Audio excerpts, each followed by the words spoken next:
All right, it's the morning after a little therapy session after the Bears 27-24 loss to the Vikings. We do have Overreaction Tuesday coming up. How are we feeling this morning? Type B for better, W for worse, or S for the same? Let's talk about it here on Chicago Bears Now.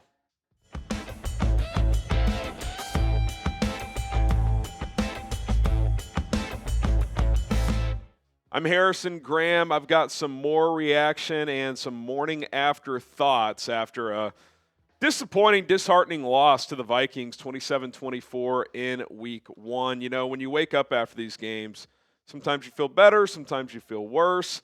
Kind of the same. I mean, I'm still pretty disappointed and disheartened, but it is one game. We do have to remind ourselves of that. Let's dive into some of the overreactions that have been flying around the internet and some of my thoughts. You're already seeing it from some of the fan base. And listen, I understand it. Caleb's got to be better. Should the Bears start Tyson Bagent? I'll go one smoking J. I'm not going to go zero. I'm not going to go fake news. I do think this storyline is going to percolate if this continues, right? Of course he shouldn't start next week. Like, you're not going to make a change 1 week into the Ben Johnson era when a big part of bringing Ben here was to get Caleb Williams going. But let's face it, Caleb has to be better. He started out pretty well, I thought, but in the second half in particular, a lot of the issues that were there last year kind of popped up again. Holding the ball too long, indecisive. He had a bad intentional grounding. And what really frustrates me the most is, look, it takes reps in the NFL for the processing to improve. I can handle that. I can handle growing pains with that and with a new offense.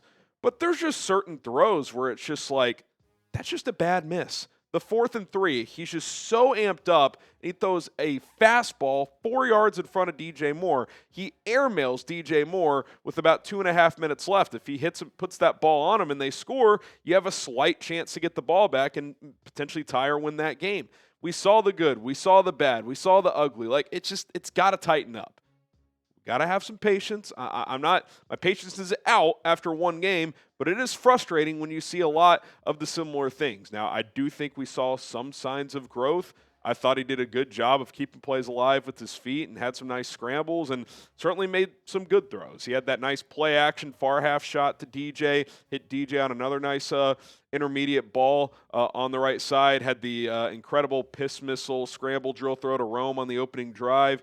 I know it was in garbage time, but the hard play action touchdown pass to Rome in the end zone, that was nice as well, but it's just too inconsistent. He's got to be better. There were opportunities to make plays, regardless of learning a new scheme or not, and he just did not make enough.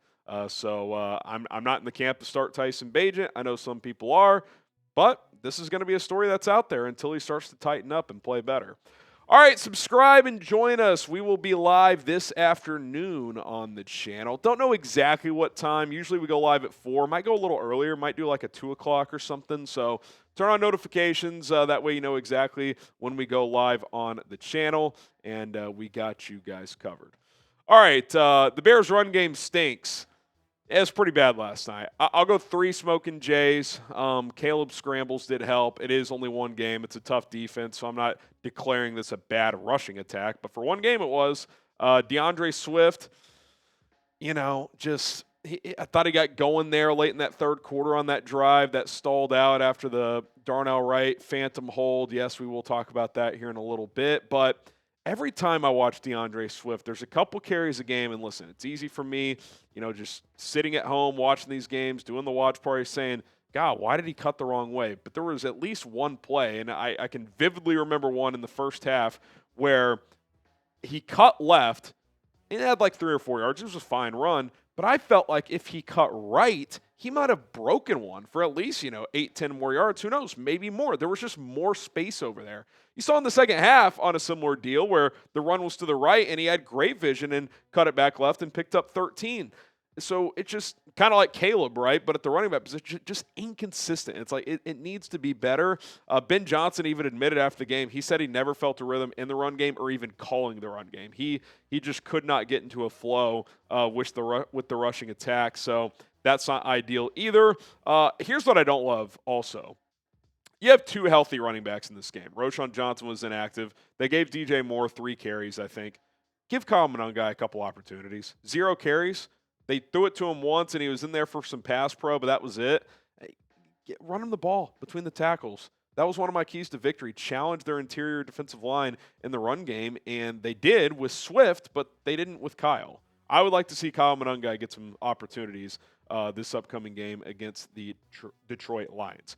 All right, a couple more coming up after this, but we do have to show some love to our sponsor, Prize Picks. Today's show is brought to you by Prize Picks. You and I make decisions every day, but on Prize Picks, being right can get you paid. Don't miss any of the excitement this season on Prize Picks, where it's good to be right. Week 1 is in the mirror, but Week 2 is around the corner, which means more opportunities to make some money. Got some more college football action coming up as well. Baseball also, stretch run, all sports available in your daily fantasy lineups with Prize Picks. It's very easy to play Prize Picks as you just pick more or less on stat projections on 2 to 6 player lineups. If you get your lineup right, you can win up to 2,000 times your money with certain lineups. Prize Picks also invented the flex play, which means you can still cash out if your lineup isn't perfect. You can double your money even if one of your picks doesn't hit. I've got a 2-player lineup already launched because they're offering a special deal for Travis Kelce, more than half a receiving yard. I paired that with Ja'Cory Krosky-Merritt's 41.5 rushing yards. Like the more there. Feels like he's already emerging as the Commanders'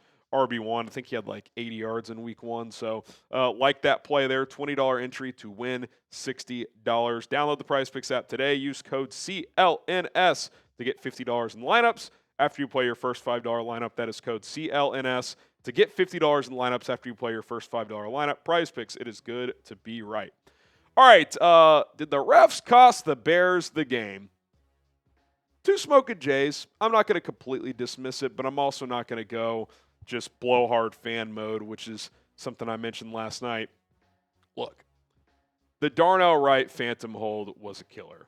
It absolutely shifted the game. There's no question about it. It just did. It made the Bears go from 1st and 10 at the 12-yard line to 2nd and 20 at the 34. But then what happened is what you can't let happen. You can't let that turn into more mistakes. You can't let that compound. What happens? Caleb Williams, intentional grounding. Then it's 3rd and 30 at the 44. Luckily, you did get a 10-yard completion to get back into field goal range, but Cairo Santos misses the 50-yard field goal. So you let that bad call. It was egregious. No one is debating that. Everyone on Twitter says the same thing, Bears fan or not. It was a bad call. But tough teams find a way to overcome that stuff. They just do. And Cairo's got to make that fucking kick. He just has to make that kick. And even when he didn't, you're still up 17-6, and the whole team just folds. This was a theme last year. This is not a very mentally tough football team. I'm not making a great declaration that can't change moving forward under this new regime. But what would happen last year? Something wouldn't go their way, and they would fold. Hail Mary happens. You lose 10 games in a row.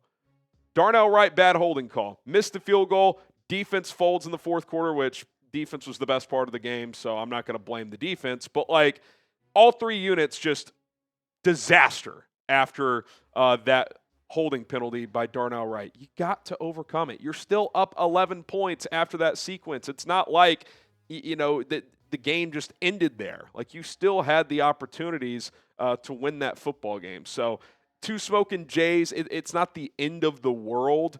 I'm not declaring I'm not giving the refs a pass, but at the same time, come on, man. You got to overcome. And the Tyreek PI, terrible call, but it was going to be a 4th and 1. Chances are they convert. The Darnell one was way more egregious, no question. What is the biggest reason why the Bears lost? I'm not going to make the refs the biggest reason. Are they on the pie chart? Absolutely. Biggest reason, though, it's self-inflicted. It's the penalties. It's the missed throws, missed opportunities. The Bears had their chances. And then lastly, on a positive note, Dayo Odeyingbo I thought played well. 4 smoking Jays bear down on that one. Listen, got to go up against a backup left tackle in Justin School, but you're a $16 million a year pass rusher. That's what you should do. Take advantage of going up against a swing tackle. Thought he played well. Just 2 tackles, but I thought he was denting the pocket a lot. Had a sack, had a TFL, 2 QB hits. He was close a few times to getting a strip sack. That hands the face call was a joke on the 2-point conversion. Also, kind of a borderline roughing the passer on him. I'm not going to be critical of him on either of those because those were 50-50 at best. But I thought he popped. I thought he looked good. So I think now bigger test next week, right? You're going up against Taylor Decker primarily. That's the side Odeyingbo is going to line up on. Then some against Penei Sewell. So that's obviously going to be an up in competition, and it'll be nice to see if he can have a similar impact in that game. All right, subscribe and join us. Like we said, we'll be live this afternoon. Not sure exactly what time, so turn on that notification bell so you get notified.